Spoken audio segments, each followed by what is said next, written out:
tarde, meus irmãos, a paz do Senhor, começando mais um Homens e Mulheres que Fizeram História. E hoje nós vamos falar uma história bem especial, é sobre William, eu creio que seja a tradução William Tyndale. A história dele se passa ali em cerca dos anos 1500, então bem antiga.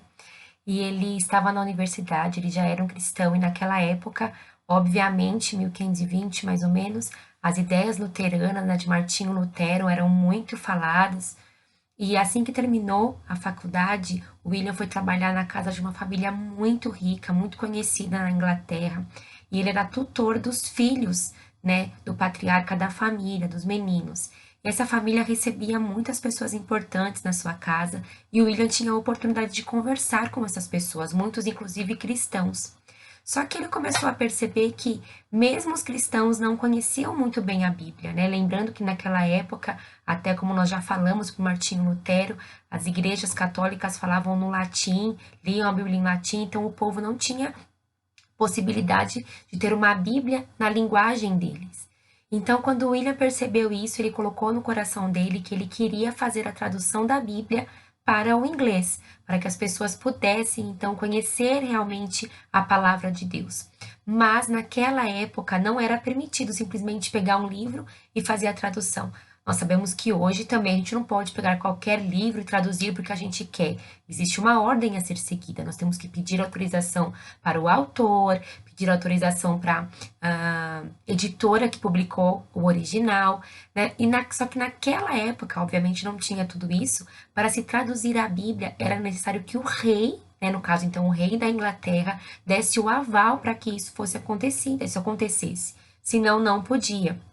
Mas William começou a tradução e na hora de publicar levou ao rei. O rei não quis saber, não deu autorização para ele fazer essa tradução, mas ele continuou. E ele fazia sempre uma oração: Senhor, abre os olhos do rei da Inglaterra. Ele fazia esse pedido.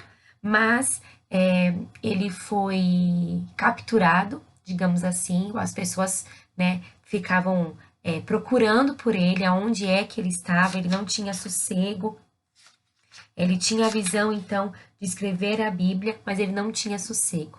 Quando a tradução, né, quando ele começou a traduzir, levou para o rei falou que não ia autorizar, que então tinha que pegar todos esses livros, queimar esses livros. Os arcebispos, os bispos da Igreja Católica estavam loucos atrás dele procurando até que o encontraram. E quando ele foi encontrado, ele foi preso. Ele foi preso, ele foi queimado. Ele não conseguiu traduzir a Bíblia, infelizmente. Mas a oração dele era: Senhor, ó Deus, abra os olhos do rei da Inglaterra. Ele foi traído por uma pessoa, por isso que ele foi encontrado. Ele vivia mudando de lugares, mudando de cidade junto com a sua família, se escondendo. Mas numa dessas, por confiar numa pessoa, ele foi traído, ele foi preso e ele foi queimado. Mas quando Deus ele tem um propósito, né, e obviamente a propósito do Senhor, isso é bíblico, nós encontramos isso na Bíblia, é que nenhum se perca, mas que todos conheçam a verdade. E isso, irmãos, não é só para nossa época, isso é desde sempre. E um amigo, muito conhecido de William, soube que ele estava traduzindo a Bíblia e soube também que ele tinha sido capturado e morto. O que esse amigo fez então? Continuou traduzindo a Bíblia. E eu creio que aquele pedido que William fazia para que Deus abrisse os olhos do rei, eu creio que chegou ao coração do Senhor e assim Deus o fez. Quando esse amigo conseguiu terminar a tradução da Bíblia e levou novamente ao rei, o rei então pegou aquela Bíblia e ele autorizou a impressão de Bíblias, né, Bíblias em inglês.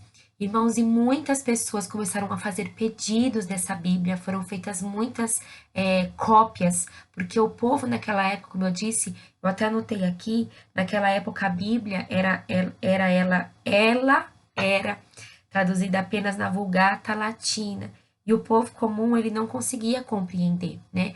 É a mesma coisa como se a gente fosse fazer uma Bíblia. Eu até comentei com a irmã Jéssica esses dias, né? Sobre as traduções da Bíblia. Hoje, em português, nós temos muitas traduções. Eu até poderia ter pego aqui as minhas, mas não vou fazer isso agora. Mas a gente tem Almeida Corrigida e Fiel, Linguagem de Hoje, Versão Internacional, nós temos a Visão, a Transformada, a Mensagem, nós temos muitas. E cada vez que uma tradução é feita, ela é tentada trazer para o mais próximo da nossa linguagem atual para maior compreensão. Por quê? Porque a tradução mais fiel ao original, por exemplo, digamos assim, ela tem aquelas palavras um pouquinho mais difíceis. Então imagina uma Bíblia inteira numa língua que o povo não tinha acesso. Mas Deus, ele continua levantando homens e mulheres para traduzirem a Bíblia. Hoje, por exemplo, aqui no nosso país mesmo, né, nós temos tantas etnias indígenas e muitas não têm a Bíblia na sua linguagem, na linguagem que eles falam. Mas Deus continua levantando homens e mulheres. E esse homem, esse nosso irmão William, ele foi queimado, ele foi preso, ele foi queimado, ficou longe de sua família, os seus filhos perderam o pai, sua esposa perdeu o esposo, porque ele quis doar a sua vida para que outras pessoas pudessem conhecer a palavra de Deus.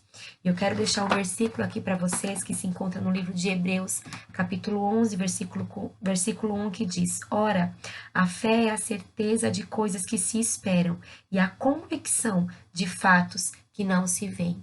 Eu creio que naquele momento onde ele estava sendo ali preso, onde ele foi preso, ele deve ter clamado: Senhor, e agora a tradução da Bíblia? Mas ele fez uma oração e Deus levantou um sucessor. Irmãos, nós temos que valorizar muito, muito isso daqui, a nossa Bíblia, a palavra de Deus. Nós aqui no Brasil, eu sempre falo, um país livre, nós vamos em qualquer lugar e conseguimos achar uma Bíblia. E que nós venhamos entender que para nós termos ela hoje da forma que nós temos, muitas pessoas sofreram, muitas pessoas morreram, muitas famílias ficaram sem os seus entes queridos, pessoas inclusive adoeceram pelo tamanho trabalho que foi, para que hoje nós pudéssemos ter essa Bíblia. Então, que nós venhamos valorizar o serviço e a vida. Esse é um caso, tem tantos outros que se doaram para que a Bíblia chegasse até nós, que nós pudéssemos conhecê-la, conhecer as histórias, ver o que Deus fez e o que Ele ainda pode fazer na nossa vida. Amém? Que Deus abençoe, curta esse vídeo, se você está assistindo pelo YouTube, pelo Facebook, ou então pelo nosso Instagram, curta, compartilhe. Esses vídeos não são apenas histórias, que nem nós vemos em contos de fadas, são histórias reais de campeões da fé, homens que com certeza têm uma linda coroa no céu pelo seu trabalho nesta terra. Amém? Que Deus abençoe. Fiquem com Deus.